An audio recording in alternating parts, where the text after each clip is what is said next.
So hello everyone.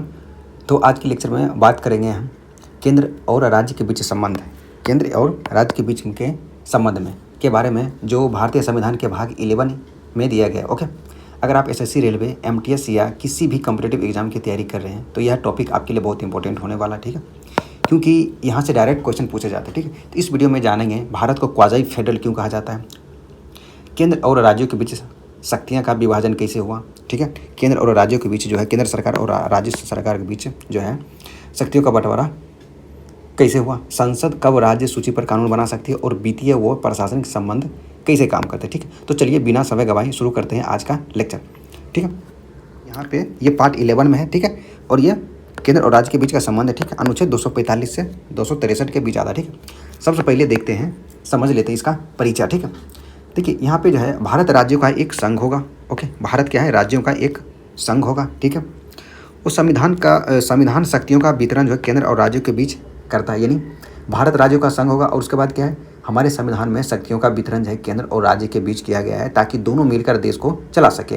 Bharat पूरी तरह से संघीय भी नहीं है और पूरी तरह से एकात्मक भी नहीं है। ठीक है, बल्कि इसलिए भारत को संघीय यानी क्वाज़ी फेडरल कहते हैं। ठीक है, यानी पूर्ण रूप से यह संघीय भी नहीं और पूर्ण रूप से यह एकात्मक भी नहीं है, इसलिए हम इसे क्या कहते हैं, क्वाज़ी फेडरल कहते हैं। क्या कहते हैं, क्वाज़ी फेडरल यानी अर्ध संघीय कहते हैं। ठीक है, इसका व्यवस्था का मुख्य सिद्धांत क्या है, जैसे सहयोग, समन्वय और संतुलन। ठीक है, अब बात करते हैं विधायी संबंध यानी लेजिस्लेटिव रिलेशन की। ठीक है, अब किसकी बात करेंगे, विधायी संबंध की बात करेंगे। जैसे विधायी शक्ति में क्या होता है, यह अनुच्छेद 245 से 255 तक दिया गया है। ठीक है, यह 245 से 255 तक दिया गया है। इसके अंतर्गत कानून बनाने की शक्ति का बंटवारा किया गया है। संविधान की 7वीं अनुसूची में 3 अनुसूचियाँ दी गई है। ओके, 7वीं अनुसूची में 3 अनुसूचियाँ दी गई है। कौन कौन सा है, संघ सूची, उसके बाद राज्य सूची यानी स्टेट लिस्ट, उसके बाद कंकरेंट लिस्ट यानी समवर्ती सूची दी गई है। ठीक, समझ गए क्या। तो पहली सूची जो पहली सूची है वह संघ सूची है यानी यूनियन लिस्ट है। कौन सी लिस्ट है, यूनियन लिस्ट है। उसमें जो है, इसमें वर्तमान में लगभग 100 सब्जेक्ट हैं यानी 100 विषय हैं। ये 100 विषय क्या होता है, ये 100 वो विषय हैं जिस पे केंद्र सरकार कानून बना सकती है। ठीक है, केंद्र सरकार कानून बना सकती है। इसमें पहले कितने थे, 97 था। ठीक है क्या, जैसे कि वो जो केंद्र जो होती है इन पे से केवल जो है संसद कानून बना सकती है। वो कौन कौन सा विषय होता है, जैसे इसमें 3-4 जो है ऑप्शन क्या बोलते हैं, एग्जाम्पल ली, जैसे रक्षा, विदेश मामले, बैंकिंग, परमाणु ऊर्जा, संचार, मुद्रा आदि। यानी क्या, जो बड़े बड़े मामले होते हैं उन पे सिर्फ केंद्र सरकार ही कानून बना सकती है, राज्य सरकार कानून नहीं बना सकती है। ठीक है, बड़े बड़े मामले होते हैं। ठीक है, जैसे रक्षा की बात हो गई, विदेश मामले की बात हो गई, बैंकिंग की बात हो गई, परमाणु ऊर्जा की बात हो गई, संचार की बात, मुद्रा की बात हो गई। ठीक है, अब देखते हैं पार्ट बी में क्या है, राज्य सूची। 7 का बी में क्या है, राज्य सूची यानी स्टेट लिस्ट है। इसमें पहले 66 विषय था, अब घट के 61 हो गया है। ठीक है, अब हो गया है 61 विषय। देखिए, इन विषयों पर सामान्यतः राज्य सरकार कानून बनाती है, जैसे पुलिस, सार्वजनिक व्यवस्था, कृषि, स्थानीय स्वशासन, स्वास्थ्य, बाजार एवं मेले इत्यादि के लिए। ठीक है, अब तीसरी सूची है समवर्ती सूची यानी कंकरेंट लिस्ट। इसमें लगभग 52 विषय हैं। ठीक है, पहले थे 47 सब्जेक्ट थे और अभी कितने, 52 विषय हैं। ठीक है, उसके बाद देखिए, इन विषयों पर केंद्र और राज्य दोनों कानून बना सकते हैं। जो समवर्ती सूची में जो दिया हुआ रहता है, इस पे जो है केंद्र और राज्य दोनों मिलकर कानून बना सकते हैं, जैसे शिक्षा हो गया, वन हो गया, विवाह और तलाक हो गया, श्रम कानून हो गया, आपराधिक कानून मामले होते हैं। ठीक है, एग्जाम में अक्सर पूछा जाता है, यदि समवर्ती सूची में केंद्र और राज्य के कानून में टकराव हो जाए तो किसका कानून लागू होगा, तो इसका उत्तर है सामान्यतः स्थिति में केंद्र का कानून प्रभावी होता है। जो सेंट्रल होता है उसका जो ज़्यादा प्रभावी होता है और स्टेट का होता है उतना नहीं होता है, केंद्र का ज़्यादा होता है। यानी यह अनुच्छेद 254 होता है। यह जो है 254 यानी रिपग्नेंसी के जो होता है, यानी रिपग्नेंसी से संबंधित होता है। अभी नीचे देखेंगे रिपग्नेंसी क्या है। ठीक है, लेकिन अगर राज्य का कानून जो है, देखिए अब जो होता है स्टेट जो होता है, अगर इस लिस्ट की बात करें, अगर देखिए, लेकिन अगर राज्य का कानून राष्ट्रपति की स्वीकृति प्राप्त कर ले तो वह उस राज्य में लागू रह सकता है, हालांकि संसद बाद में उसे बदल सकती है। ठीक है, तो अब बात करते हैं अवशिष्ट शक्तियाँ की यानी रेजिडुअरी पावर की। ओके, देखिए, जो विषय किसी भी सूची में नहीं दी गई, यानी जो संघ सूची और राज्य सूची और कंकरेंट लिस्ट में भी नहीं दी गई है, ठीक है, तो उन पर कानून बनाने की शक्तियाँ संसद के पास होती है। ठीक है, यह अनुच्छेद 248 के संघ सूची में 100 से संबंधित है। ठीक है, जो संघ सूची में जो 120 है करंट में, ये 97 जो लिखा गया है वो पिछला डाटा, ठीक है। जो विषय किसी भी सूची में नहीं है उन पर कानून बनाने की जो शक्तियाँ हैं वो संसद के पास है। जैसे देखिए हमारा संविधान बना था 1950 में जैसे लागू हुआ था, उस वक्त तो AI तो नहीं था, ठीक है। जैसे आर्टिफिशियल इंटेलिजेंस आज है, ठीक है। तो आज आर्टिफिशियल इंटेलिजेंस आ गया, तो इस पर अगर आर्टिफिशियल इंटेलिजेंस पर अगर कोई भी प्रकार की कानून बनानी होगी तो इस पर कानून कौन बना सकता है? तो ये केंद्र बना सकता है, ठीक है। तो इसलिए ये एक विशिष्ट जो है अवशिष्ट शक्तियाँ रखी गई, रेजिडुअरी पावर रखी गई, वो किसके पास रखी गई?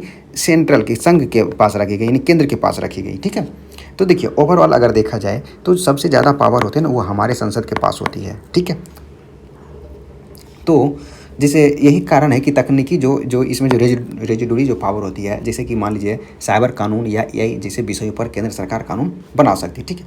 देखिए अब बहुत इंपॉर्टेंट पार्ट है, यहाँ से देखते हैं। अब बहुत इंपॉर्टेंट पार्ट क्या है यहाँ से, संसद किन परिस्थितियों में राज्य सूची पर कानून बना सकती है। देखिए संसद जो है किस परिस्थिति में जो है राज्य सूची पर कानून बना, हालांकि राज्य सूची में तो राज्य सरकार कानून बना सकती है, लेकिन कौन सी परिस्थिति ऐसी आएगी जिसमें केंद्र सरकार उस पर कानून बनाएगी, ठीक है। यह एग्जाम में फेवरेट टॉपिक है, ठीक है। जैसे पहली स्थिति जो है 249 के तहत है, आर्टिकल 249 है, ठीक है। यदि राज्यसभा राष्ट्रीय हित में 2/3 से यानी 2/3 से, ठीक है, 2/3 बहुमत से प्रस्ताव पास कर दे तो संसद राज्य सूची में विषय पर कानून बना सकती है। जिसे राष्ट्रीय हित में जैसे है राज्यसभा द्वारा विशेष बहुमत से प्रस्ताव पारित होने में, विशेष बहुमत होता है 2/3 विशेष बहुमत कहा जाता है, ठीक है। यही है कि यदि राज्यसभा जो है, राज्यसभा लोकसभा नहीं बल्कि राज्यसभा, ओके, राज्यसभा, ठीक है, लोकसभा नहीं बल्कि राज्यसभा, यदि राज्यसभा राष्ट्रीय हित में 2/3 बहुमत से प्रस्ताव पास कर दे तो संसद राज्य सूची में विषय पर कानून बना सकती है, ठीक है। अब आते हैं दूसरी परिस्थिति, आर्टिकल 250। संसद, देखिए राष्ट्रीय आपातकाल के दौरान संसद राज्य सूची पर कानून बना सकती है, ठीक है। आपातकाल के दौरान जो है संसद जो है राज्य सूची पर कानून बना सकती है, ठीक है। अब तीसरी स्थिति क्या है, अनुच्छेद 252 के थ्रू, ठीक है, 2 या 2 से अधिक राज्य के अनुरोध पर संसद उन राज्य सूची के विषय पर कानून बना सकती है। जैसे देखिए 252 में क्या गया, यदि 2 या 2 से अधिक जिसे राज्य से अनुरोध करे, ठीक है, 2 या 2 से अधिक राज्य संसद से अनुरोध करे तो संसद उनके लिए राज्य सूची पर कानून बना सकती है, ठीक है। अब चौथी स्थिति क्या है, अनुच्छेद 253 में अंतर्राष्ट्रीय संबंधी या समझौते को लागू करने के लिए संसद जो है राज्य सूची पर भी कानून बना सकती है। ये देखिए मान लीजिए कि अंतर्राष्ट्रीय ये क्या होता है, किसी अंतर्राष्ट्रीय संधि या समझौता जो होता है लागू करने के लिए, मान लीजिए जैसे कि हमारे प्रधानमंत्री हैं वो गए USA गए, ठीक है, वहाँ पे कोई चीज़ डील हुआ कि ठीक है आप जो है 1000 करोड़ का अब भारत में एक फैक्ट्री लगाइए, ठीक है, भारत में फैक्ट्री लगाइए। अब वो उन्होंने मोदी जी ने बोला कि ठीक है बिहार में हमें जगह चाहिए बिहार में, और हमें क्योंकि यहाँ पे एक फैक्ट्री लगवानी है, लेकिन बिहार सरकार बोली कि हम नहीं देंगे, तो ये यहाँ पे गलत हो जाएगा ना। तो फिर वो ये जो डील कर गए थे 1000 करोड़ का, वो तो दिक्कत में आ जाएगी ना। इसलिए ये कानून इसको जो है 253 के तहत ये केंद्र सरकार को ये जो है पावर देती है कि अंतर्राष्ट्रीय संधि या समझौते को लागू करने के लिए संसद राज्य सूची पर भी कानून बना सकती है, ठीक है। अब पांचवी स्थिति क्या है, अनुच्छेद 356। ये 356 है, यदि किसी राज्य में राष्ट्रपति शासन लागू है, ठीक है, राष्ट्रपति शासन जो है लागू है तो संसद उस राज्य की विधायी शक्तियों का प्रयोग कर सकती है, ठीक। देखिए अब टोटल देखिए इन 5 अनुच्छेदों से अक्सर 1 लाइनर क्वेश्चन पूछे जाते हैं, इसलिए इन्हें याद रखना बहुत ज़रूरी है, ठीक है। अब आते हैं प्रशासनिक एडमिनिस्ट्रेटर पर, ठीक है ना। अब आते हैं प्रशासनिक, एक मिनट ये भी देख लेते हैं, रिपग्नेंसी क्या, असंगति क्या, ठीक है, अनुच्छेद 254 देख लेते हैं, ठीक है। देखिए यदि समवर्ती सूची के विषय पर केंद्र और राज्य में टकराव हो तो सामान्यतः नियम केंद्र का लागू प्रभावी होगा, वो रिपग्नेंसी। ये बहुत इंपॉर्टेंट क्वेश्चन है, ये बहुत बार आ जाता है कि 254 किससे है। जब अगर मान लीजिए समवर्ती सूची में वो बोले थे ना कि जब समवर्ती सूची में केंद्र और राज्य के कानून के टकराव हो तो उससे रिलेटेड है इसमें, ठीक है। ये अपवाद क्या है, यदि राज्य का कानून राष्ट्रपति की स्वीकृति प्राप्त कर लेता है तो वो उस समय प्रभावी हो जाएगा, ठीक, परंतु संसद जो बाद में उसे कानून को निरस्त कर सकती है, ठीक है। अब आते हैं 5वीं बात पे, ठीक है, प्रशासनिक संबंध यानी एडमिनिस्ट्रेटिव रिलेशन, ठीक है। देखिए ये अनुच्छेद 256 से 263 तक काम करते। देखिए ये कहाँ तक हम पढ़े थे, 253, ये 254, ठीक है। प्रशासनिक जो संबंध है प्रशासनिक संबंध है 256 से 263 तक काम करता है, ठीक है, 256 से 263 तक, ठीक है। देखिए इसमें क्या किया गया है कि राज्य सरकार को संविधान और संसद के कानून का पालन करना होगा। राज्य सरकार को संविधान और संसद के कानून का पालन करना होगा। केंद्र सरकार जो है राज्य को निर्देश दे सकती है। उसके बाद यदि राज्य निर्देश का पालन नहीं करता है तो अनुच्छेद 365 राष्ट्रपति शासन लगा देगा, ठीक है, और मार्ग का प्रशस्त हो सकता है। ये नहीं, देखिए वो बोले ना कि वैसे मान लिया अगर 1000 करोड़ का डील हो गया, लेकिन यहाँ पे आके अगर इन्होंने नहीं माना तो क्या करेगा केंद्र सरकार, क्या इसमें राष्ट्रपति शासन लगवा के और उस नियम कानून को, क्योंकि सेंट्रल गवर्नमेंट यहाँ पे कानून बना सकती है राज्य में, ठीक है।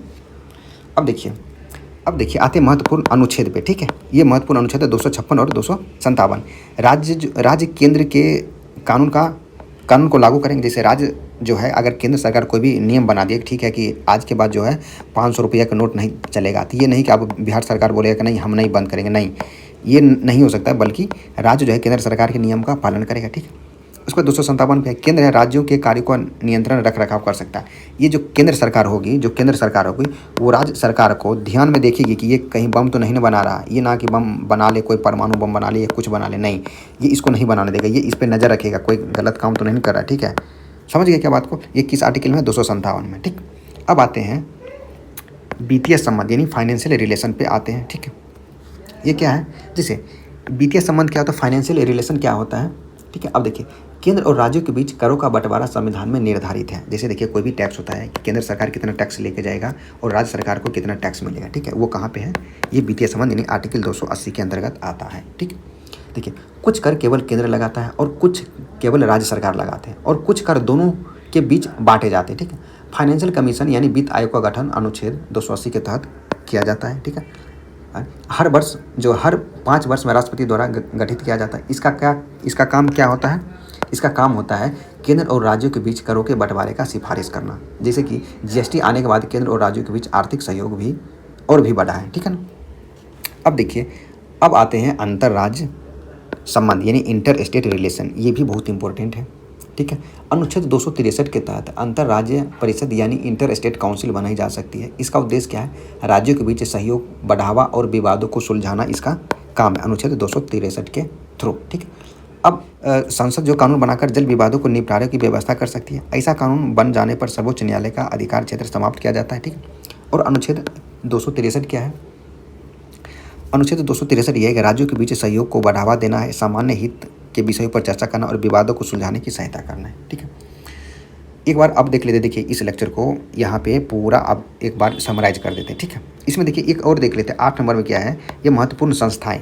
ये देखिए एक जोनल काउंसिल भी बन सकता है। जोनल काउंसिल क्या होता है? देखिए ये क्षेत्रीय परिषदें क्या होती है उसके बारे में जान लीजिए। देखिए राज्यों के बीच क्षेत्रीय सहयोग बढ़ावा देने के लिए, जैसे देखिए यूपी हो गया, बिहार हो गया, मध्य प्रदेश हो गया, राजस्थान हो गया, झारखंड हो गया, इस सबके बीच जो होता है ना सहयोग बनाने के लिए एक जोनल काउंसिल बनाया जाता है, ठीक है। इस जोनल काउंसिल का हेड होता है आई थिंक होम मिनिस्टर होता है, ठीक है, होम मिनिस्टर होता है, ठीक है। देखिए राज्यों के बीच का सहयोग को बढ़ावा देने के लिए जोनल काउंसिल बनाई जाती है। योजना आयोग जैसे कि अब नीति आयोग है, केंद्र और राज्यों के बीच नीतिगत समन्वय ये बैठाता था, ठीक।